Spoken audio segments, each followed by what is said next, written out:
Урлагийн амьдралыг хатуу гэж ярьдаг. Уран бүтээлчид өөрсдийн хүнд мэдрэмжээ нууж бусдын сэтгэл оюуныг баясгаж байдаг билээ.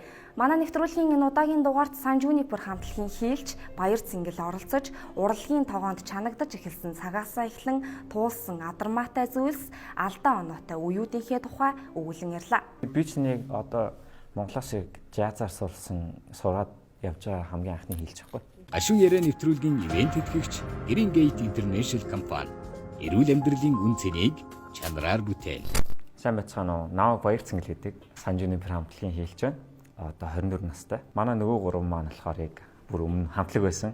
Би маш сүүлд орж ирсэн. Red Line гэдэг хамтлаг байхад маань яг тэр тухайн үед гэрэл тодомж нэгдэжсэн. Гудамжинд тоглоод те өөртөөхөө хөгжмөө тоглоод мөнгө ингээд авдаг штеп хүмүүстэй. Манай Сан Жунипер маань 2019 онд өөрийн хөрөг гэдэг дуугаар дебют хийжсэн маа. Саяхан бас альбомоо гаргалаа. Яалтчгүй мөнгө хэрэгтэй болт юм аа. Хүсэлтэн ганц хүслээгээд угаасаа болдгоо байхгүй. Тхийн тулд угаасаа бид хэд ч эхлээд өөртөө хамгийн бага үнэлгээр зардаг байхгүй. Нуулгүй ярихад 200 мянган төгрөгөөр ч гэсэн тоглолтог үеуд байсан.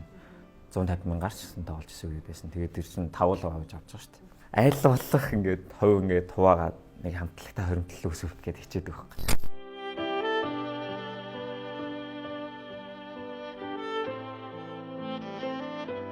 Хийл хөгжмийг 17 дахь жилдээ тоглож байна да. Тэнэжэр наснда яг хөгжмө болиг гэсэн бүр ингээд тийм сэтгүүтэй болцсон явж исэн үе байсан. Ер нь энэ хөгжмөр яадаг ч юм гэсэн бодоод төрж эхэлж исэн.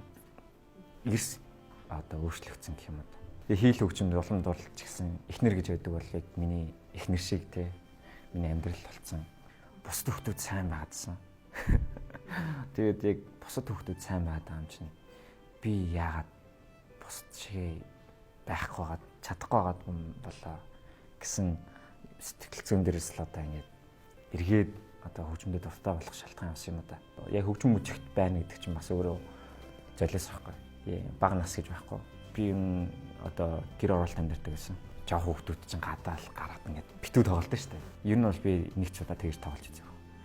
Тэгэл манай үеийнхэн чинь тэгэл тэр хашааны болон ингээл битүү хөлбөм мөгтэй бол тий сакс маг шидээл. Гэхдээ би нэг ч удаа тэгж үзээгүй. Яг тэрний оронд би илүү хөгжмөөр хаад хөгжмөний давтдаг байсан. Яг гэр хороолт одоо орлогын юм байна гэдэг чинь бас жоохон хэцүү. Одоо хөгжимчин байна гэдэг тэр зэн амар жоохон төвхтэй байхгүй. Нүүрс оруулна, савн, гэртээ төрүүлж явал гаалтуулна, өглөө төрүүлж явал гаалтуулна. Гэр хорооллын ажил ч бас муудахгүй шүү дээ. Хотын төврөө явж хичээлдээ орох гэхээр бас надаас нэг мотомото өндөртэй ч юм уу. Тэгээд тиймэрхүү юмуд сая их санаа зовдөг. Үед бол байсан. Тэгэл гар хуруу ингээл өвдөрч юм. Тэгээд тиймэрхүү юмуд бол байдаг. Хамгийн чухал зэрэгтэн чинь гар юм чинь. Одоо тоглолтын өмнө нэг л ингээд хургаа зүсчих юм бол тэр тоглолт ингээд байхгүй болчихно. Амар олон сар жил бэлдээд нэг л зүссэн шалтгаанаар ингээд тоглож чадахгүй болчихлоо. Амар хайрна шүү дээ. Урлагийн амьдрал чинь яг нэг хагас зэрэгжилтийн гэж хэлдэг шүү дээ. Яг тэр нь бол яг ялч үзэн хүн. Би ер нь бол ингээд өдөртөө план гаргаж чаддаг байхгүй. Judy Garland гэдэг нэг юм дуучин эмэгтэй байдаг байхгүй. Яг аав нас барсны дараа телевиз имжлэгт орсон байхгүй. Яг тэр телевиз имжлэгийг үзэх юм бол ерөөсөө тэгж мэдэгдэхгүй. Амар гоё юм нэсгэлэл те. Яг бүр цэвэр жүжиглэлтэй байхгүй. Mine eyes have seen the glory of the coming of the Lord. He is trampling out the vintage where the grapes of wrath are stored. Сэтгэл зүгөө дарам барин байж одоо үзэгчтэй хүндэлж тэгж бичлэг хийлгэж байгаа гэдэг бол аюу хүнд те гоё нэр зөв нэрийг өгөх ёстой хүмүүс учраас жүжиглдэг. Амар ядарсан ч гэсэн би тайзнаагаар бүр ингэ юу ч болоо юм шиг жүжиглдэг байхгүй.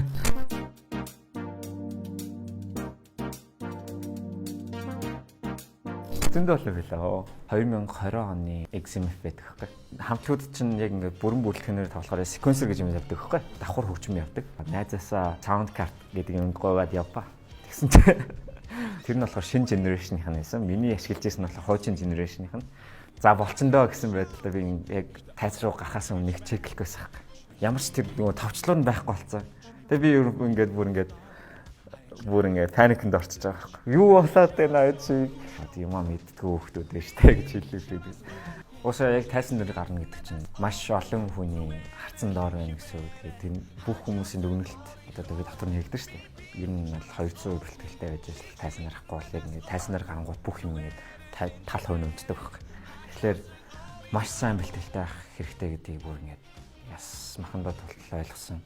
Өөрийнхөө үндсэн сургууль дээр очиод хаа ингээд найзуудтай уулзсан болцсон гэж шүү дээ. Тийм хүмүүс манай анги хүртэл сойсын хөвгт юу гэж явж байгаа юм. Сойс руу явахгүй байсан чи. Гэж мэгээд багш нар хүртэл амир өвцөн. Атаархалт бол байх хэрэггүй шүү дээ. Өрсөлдөөл байх хэрэгтэй байна. Яг хийл тоолцоход нэг тийм нүдэн дотор ингээл шал өөр юмнууд харагдаал, нотнодгүй гээл ингээл нотны шовнод гарагдаал, дээшээ доошоо ингээл хөдлөөл тээ. Тэнгүүт бас нөө хөгжмнүүдийн маань ингээл цоглогоо нэг гарч иргээл энэ ч хүмүүр ингээд төгөлдрөөр орж ирж байна. Тэнцэнээс ийм ритм орчингууд ингээл янз бүрийн өөр гэрэл асаал тээ. Тэнгүүт тэнцэнээс ч ингээд шууд ингээд бүх биелөө ингээд юу гэдэг вэ? Сигнал өгдөг. Тэгэл нэг тийм сонин хөөрж байгаа мэдрэмж авдаг.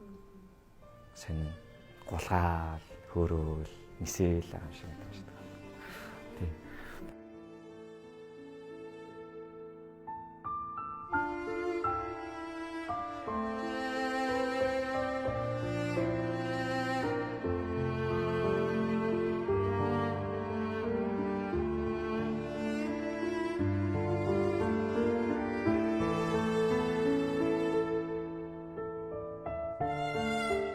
Дуртай юм гэдэг чинь угаасаа насан туршдаа салахгүй юм гэж би ойлгодог шүү дээ. Өөр юм хийх гэж оролцсон ч нөгөөд нь ерөөс салж өгдөг тий. Дуртай юм хийснээр алддаг. Дуртай юм байлаа гэдэг тэрнийг бүр ингээд 100% ингээд өөрийнхөө амьдрал болгоод явах тагцсан бас асуудалтай тий. Би хийл тоглолтог байлаа гэдэг дан хийл тоглоод иж болохгүй шүү дээ. Тэгээ би давхар одоо хөгжим хийдэг болсон. Энэ миний хийсэн хөгжим.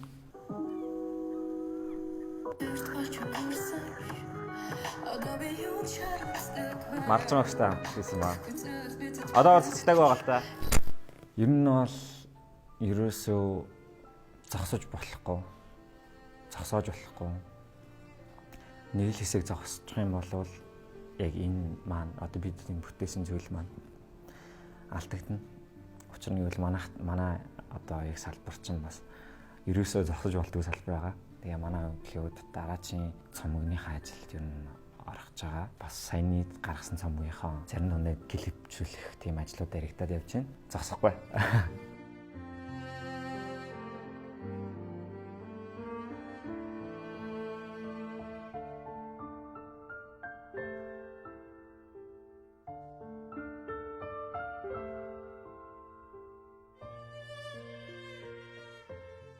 Ашиг яриа нэвтрүүлгийн ивент тэтгэгч Green Gate International компани эрүүл амьдралын үн цэнийг чанараар бүтээн.